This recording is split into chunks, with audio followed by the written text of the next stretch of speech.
Salut la famille des influencés, ici l'influenceur 2.0. L'heure est grave, l'heure est très grave. Notre pays est à un carrefour délicat et crucial de son histoire. Tout peut basculer comme tout peut rester dans le droit chemin. On sait où, quand et comment ça commence, mais on ne sait jamais où, quand et comment ça se termine. Si on va vers ce chemin-là, on va tous perdre. On va tous perdre énormément. Plusieurs vont mourir.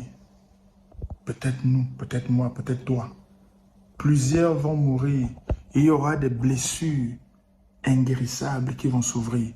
Il y aura des plaies profondes qui vont s'ouvrir. Et le pays aura beaucoup de mal à se remettre de cela. C'est clair que ça ne va pas. Ça ne va pas, mais alors pas du tout. Pas du tout. Est-ce qu'il y a une autre solution? Peut-être. Mais moi, je veux dire aujourd'hui à ceux qui nous gouvernent, au président de la République encore en place, au gouvernement, à tous ceux qui travaillent avec lui. C'est de votre faute, les gars. C'est de votre faute. 43 ans, vous n'êtes pas fatigués, les gars. Vous n'êtes pas kef. Le repos vous a fait quoi? La retraite n'est pas une punition. Waouh, les gars.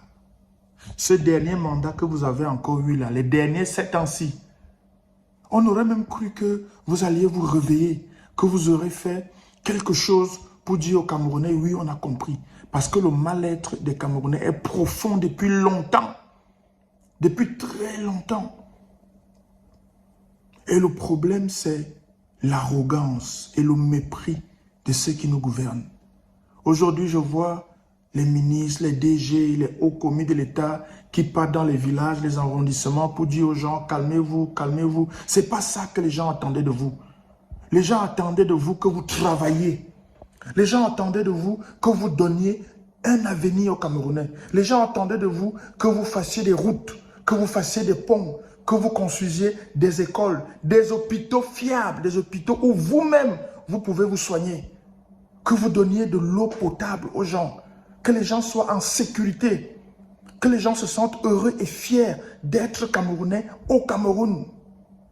C'est de votre faute tout ça.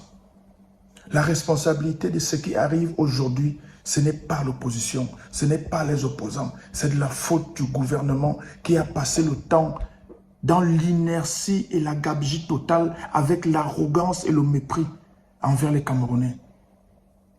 Vous avez été élu et vous avez été nommé pour beaucoup. Pourquoi vous ne travaillez pas pour que le Cameroun soit meilleur? Vous aimez aller en Beng, vous aimez aller en Europe, vous aimez aller en Occident. Vous extasiez sur le pays, dire comment c'est développé, c'est beau, c'est civilisé, alors que vous avez la responsabilité depuis 4 décennies et plus de changer ce pays.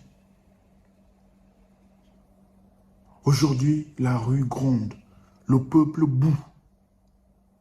Ce n'est pas parce que les gens sont méchants, ce n'est pas parce que les gens veulent détruire ce pays, ce n'est pas parce que les gens veulent casser tout, ce n'est pas parce que les gens veulent tuer. Ça s'appelle le ras-le-bol. Les gens sont fatigués, les gens en ont marre. On en a marre, je suis fatigué, c'est la merde, c'est le merdier total à tous les niveaux. Est-ce que vous ne comprenez pas ça depuis 40 ans? Et depuis 2018, même hier là, avec cette élection qui a été hautement contestée, hautement contestable, vous avez eu le temps pendant ces 7 dernières années de changer la donne. Mais ce n'est pas ça votre souci. Ce n'est pas ça votre souci, les gars. Aujourd'hui, les gars sont en mode saté. Les gars sont en mode saté parce que beaucoup n'ont pas d'espoir. Beaucoup n'ont plus de confiance en vous. Monsieur le Président sortant, la confiance a disparu depuis longtemps. Même quand vous changez de gouvernement, quand ça vous arrive, quand vous faites des réaménagements ou des aménagements ou des réajustements de gouvernement, ça ne sert à rien.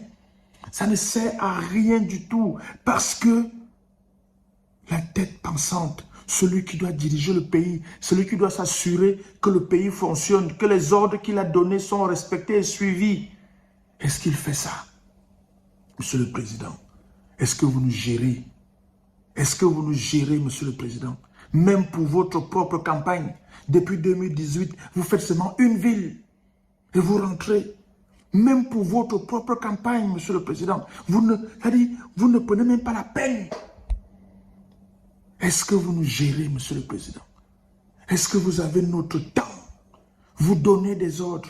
Vous nous dites que vous donnez des ordres. Vous donnez des instructions. Vous avez mis en place des projets. Est-ce que vous surveillez ces projets? Est-ce que vous vous assurez que les projets que vous avez lancés sont menés à terme et bien menés? La plupart de vos projets n'ont pas donné, sinon tous ou presque. Ils n'ont pas donné, Monsieur le Président. Ça ne donne pas. Aujourd'hui, le peuple gronde, la rue gronde. La seule chose que vous allez faire, c'est nous envoyer l'armée. Nous envoyer les gens en tenue pour tirer sur les gens. Est-ce que c'est une solution, Monsieur le Président? Depuis toujours, c'est la même solution que vous avez. Envoyer l'armée, envoyer l'armée, envoyer l'armée. Est-ce qu'il n'y a pas une autre solution, Monsieur le Président? C'est vous qui avez les clés pour désamorcer ce qui est en train de se préparer là. C'est vous qui avez le pouvoir pour désamorcer ce qui est en train de se préparer là, Monsieur le Président. Je ne veux pas aller dans la rue. Je ne veux pas que les gens aillent dans la rue. Je ne veux pas que les gens cassent. Je ne veux pas que ce pays brûle. Monsieur le Président, c'est vous qui pouvez arrêter ça. Faites ce qu'il faut pour arrêter ce qui est en train de se préparer là. Personne d'autre n'a le pouvoir d'arrêter ce qui est en train de se préparer là. Et à vos gouverneurs, vos ministres, vos DG, ceux qui nous gouvernent. Aujourd'hui, vous venez dans tous les villages, tous les quartiers, parler aux gens, parler aux gens. Est-ce que vous avez souvent le temps de ces gens-là? Quand la période électorale passe, est-ce que vous avez le temps de ces gens-là? Est-ce que vous gérez ces gens? Quelqu'un a dit récemment, un ministre n'est pas comptable devant le peuple, mais devant son patron. Mais aujourd'hui, on voit le ministre venir parler au peuple directement. Vous venez nous parler maintenant pourquoi? Vous venez nous parler maintenant pourquoi? Alors que l'un de vos collègues a estimé et a dit que vous n'êtes pas comptable devant le peuple, mais devant votre patron. Messieurs les ministres, allez parler à votre patron. Allez dire à votre patron ce que les gens vous ont dit dans ces villages-là. Si vous les avez même écoutés, parce qu'on vous connaît et on se connaît. Est-ce que vous écoutez les gens? Vous venez dans ces réunions avec le sous-préfet, le préfet, parfois le gouverneur, pour intimider les gens. Vous croyez vraiment que l'heure est encore aux intimidations? Vous voyez, vous voyez la rage que les gars ont là dehors? Vous venez encore pour intimider les gens, pour dire non, oh, force restera la loi. Ce n'est pas ça maintenant là.